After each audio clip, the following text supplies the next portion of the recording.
Roman Giertych był kiedyś twardym narodowcem, dzisiaj jest liberałem. Dlaczego odwrócił się od tradycji rodu Giertychów, którego przedstawiciele przez wieki stali na straży polskich wartości? Czy znany wszystkim Polakom mecenas to pokolenie, które zerwało z dziedzictwem patriotyzmu swojego rodu?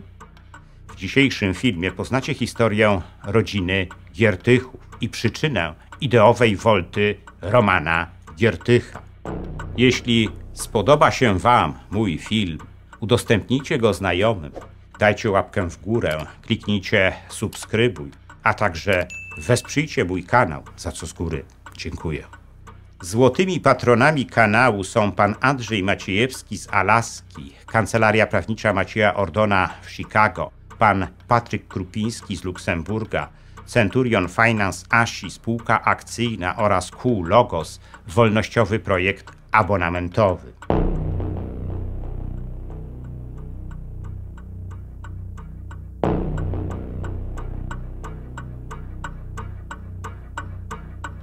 Mecenas Roman Giertych jest dzisiaj postacią rozpoznawalną w całej Polsce.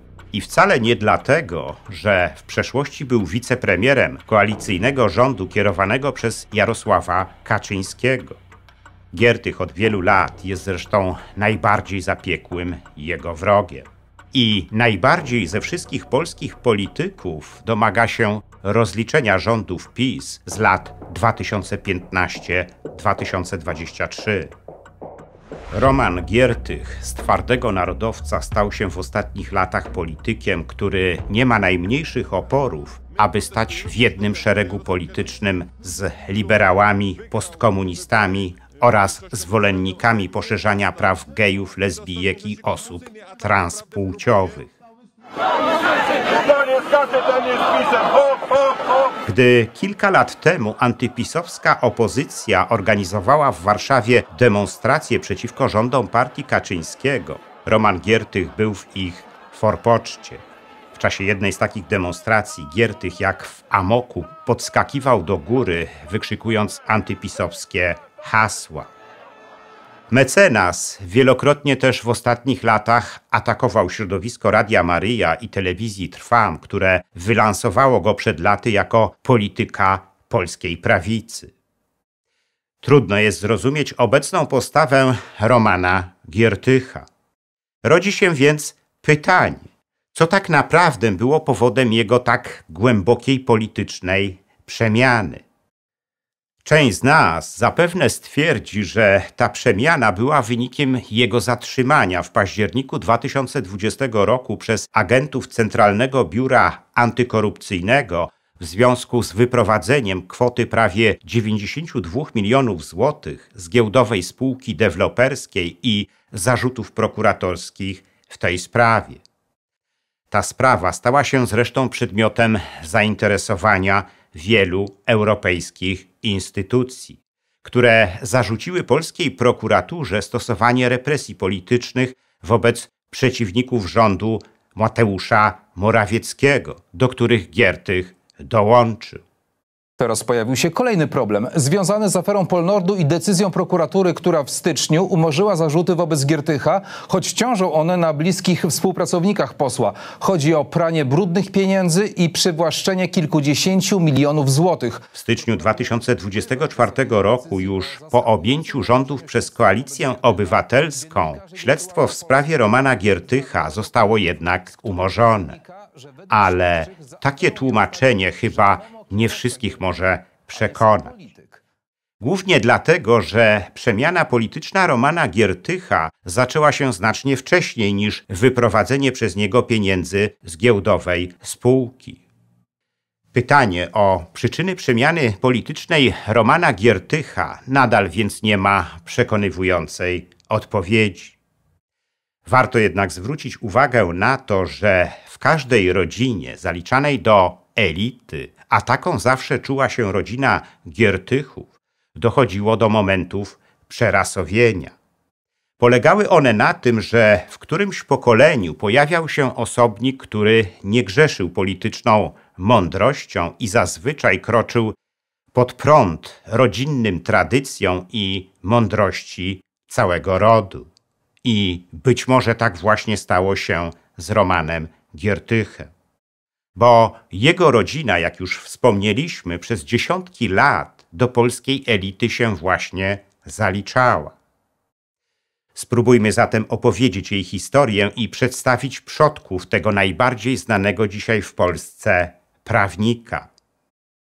W książce U źródeł katastrofy dziejowej w Polsce Jędrzej Giertych, dziadek Romana Giertycha i jeden z najwybitniejszych pisarzy politycznych XX wieku, napisał, że protoplastą rodu Giertychów był niejaki Marcin Gracjan Gertich. Ten żyjący na przełomie XVI i XVII wieku kaznodzieja był wówczas jednym z przywódców braci czeskich. Jak mówią źródła, Marcin Gracjan Gertich w 1599 roku wziął nawet udział w zjeździe w Wilnie, którego celem miało być połączenie kościołów nieunickiego i ewangelickiego. Z kolei pradziadek Jędrzeja Giertycha, Ferdynand, który występuje już w dokumentach jako Giertych, uczestniczył w 1848 roku w wydarzeniach Wiosny Ludów w Poznaniu. Tam też urodził się w 1840 roku Leopold Giertych, który administrował kilkoma majątkami.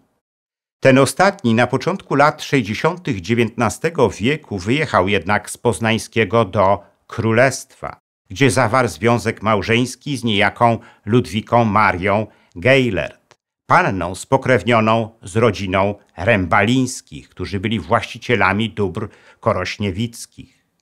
Z tego związku narodził się Franciszek Ernest Giertych. Po jego narodzinach rodzina Leopolda przeniosła się z Królestwa Polskiego na Ukrainę, gdzie Leopold nabył dobra ziemskie, na których później wybudował dom i warsztaty mechaniczne, które zapewniały mu przyzwoite dochody. Z kolei syn Leopolda, Franciszek Giertych, po ukończeniu szkół i odbyciu praktyk zawodowych w kilku fabrykach, wyjechał do niemieckiego Brunszwiku, gdzie studiował na tamtejszej Politechnice.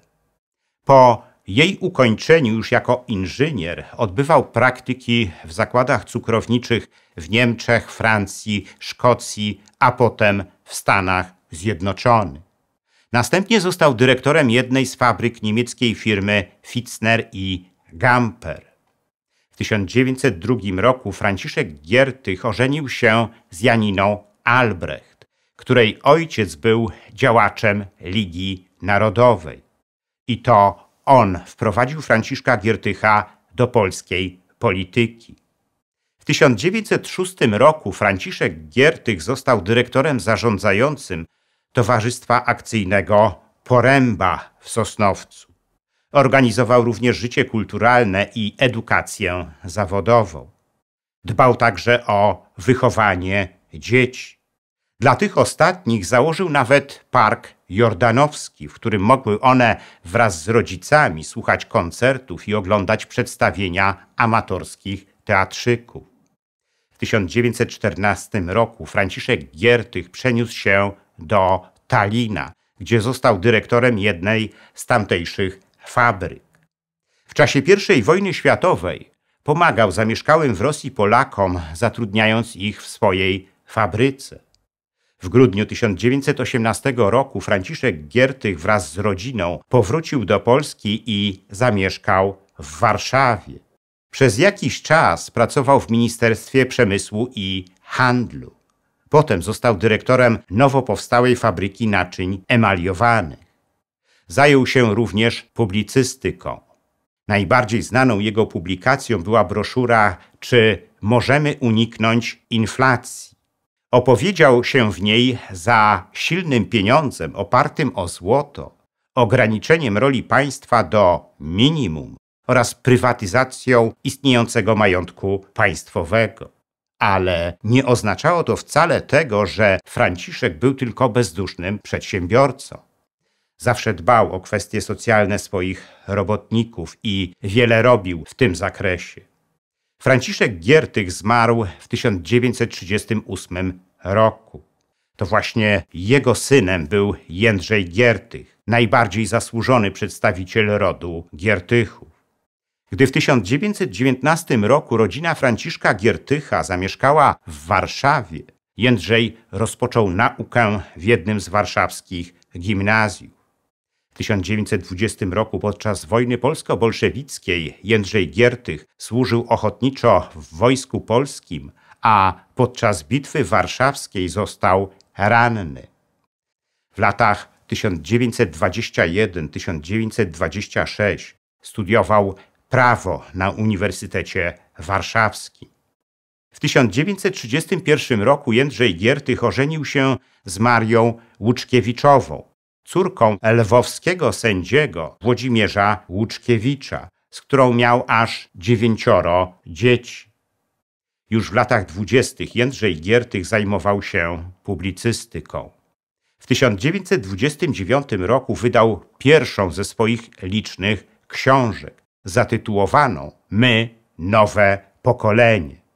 Czytający ją prymas August Chlond był nią wręcz zachwycony, podkreślając, że bije z niej świeżość, prawda i gorącość duszy. Ta książka, która w założeniu autora miała uczyć młodzieży patriotyzmu i moralności, ukształtowała całe pokolenie przedwojennych działaczy narodowych.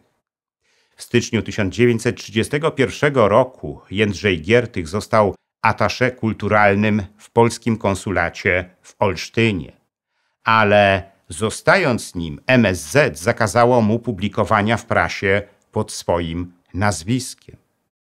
Kilkanaście miesięcy później Jędrzej Giertych został jednak wyrzucony z MSZ z powodu rzekomego prowadzenia działalności politycznej, wymierzonej w urzędujące władze. Wprawdzie odwołał się od tej decyzji do sądu i nawet wygrał sprawę, ale minister spraw zagranicznych Józef Beck nie zmienił już swojej decyzji. Jędrzej Giertych zaangażował się wówczas w działalność obozu Wielkiej Polski Romana Dmowskiego, a później został członkiem władz Stronnictwa Narodowego. Dmowski powierzył mu po jakimś czasie także funkcję sekretarza generalnego obozu Wielkiej Polski i redaktora Gazety Warszawskiej, organu prasowego Stronnictwa Narodowego. Na łamach tego dziennika w 1938 roku wezwał polskie władze do udzielenia zbrojnej pomocy Czechosłowacji, zagrożonej przez Hitlera. Ale stało się całkowicie odwrotnie. Polskie władze podjęły wtedy decyzję o zbrojnym zajęciu Zaolzia, który to krok Jędrzej Giertych nazwał śmiertelnym błędem.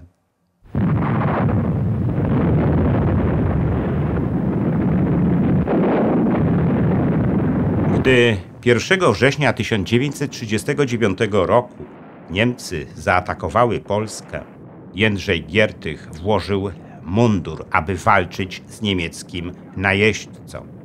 Brał udział w obronie Helu, a potem trafił do niemieckiej niewoli, w której przebywał do wiosny 1945 roku. Po zakończeniu wojny powrócił do Polski, ale nie pod swoim własnym nazwiskiem, ale pod legendą niejakiego Andrzeja Karpowicza. Obawiał się, że zostanie aresztowany przez Sowietów. Postanowił wydostać z Polski rządzonej już przez komunistów swoją rodzinę i przyjaciół. W sumie było to prawie 150 osób. Wszyscy z fałszywymi dokumentami rzekomych francuskich repatriantów opuścili komunistyczną Polskę. Aby się to udało, zorganizowano nawet fikcyjne pożegnanie wyjeżdżających z kraju rzekomych Francuzów. Pomimo wielu stresujących sytuacji w czasie kolejnych kontroli granicznych, pociąg z rzekomymi Francuzami zdołał jednak dotrzeć do Bawarii w amerykańskiej strefie okupacyjnej. Ostatecznie Jędrzej Giertych wylądował z rodziną w Wielkiej Brytanii. A taki na przykład Churchill, przecież w ogóle Anglia nie uznała w gruncie rzeczy tych nowych granic. Syn Jędrzeja Giertycha, Maciej Giertych, W 1962 roku postanowił jednak wrócić z Wielkiej Brytanii do komunistycznej Polski. Zanim do niej przybył, studiował nauki leśne na Uniwersytecie w Oksfordzie, a potem na Uniwersytecie w Toronto, gdzie uzyskał również doktorat. Po powrocie do Polski Maciej Giertych podjął pracę w Instytucie Dendrologii Polskiej Akademii Nauk w Kurniku koło Poznania. W 1989 roku został profesorem w zakresie nauk leśnych. Aktywnie działał również w życiu publicznym. W latach 80. był między innymi członkiem Prymasowskiej Rady Społecznej oraz członkiem Rady Konsultacyjnej przy przewodniczącym Rady Państwa generale Wojciechu Jaruzelskim. W 1987 roku na zaproszenie papieża Jana Pawła II jako świecki audytor uczestniczył również w pracach Synodu Biskupów. W latach 2004-2009 Maciej Giertych był również posłem do Parlamentu Europejskiego z ramienia Ligi Polskich Rodzin, partii założonej przez jego syna Romana Giertycha. Był również społecznikiem i publicystą. Każdy z Giertychów miał poczucie, że przynależy do polskiej elity, którą poznajemy po tym, że odnosząc swój własny sukces, potrafią również zatroszczyć się o współobywateli. I przodkowie Romana Giertycha tej zasady zawsze się trzymali, bez względu na sytuację, w jakiej przychodziło im żyć. Historia rodu Giertychów zresztą to dobrze pokazuje, ale mecenas Roman Giertych tę zasadę gdzieś po drodze zgubił albo wykreślił ją ze swojego katalogu zasad. Cele, jakie dzisiaj realizuje, mają się nijak do zasady wyznawanej przez jego przodków. Brudne interesy prawnicze mecenasa, głęboka chęć zemsty na politycznych przeciwnikach i podeptanie wszystkiego, co zawsze było dla Giertychów ważne, wydaje się być tego dowodem. Czyżby znany mecenas był właśnie tym pokoleniem rodu Giertychów, które dotknęło piętno przerasowienia? Być może.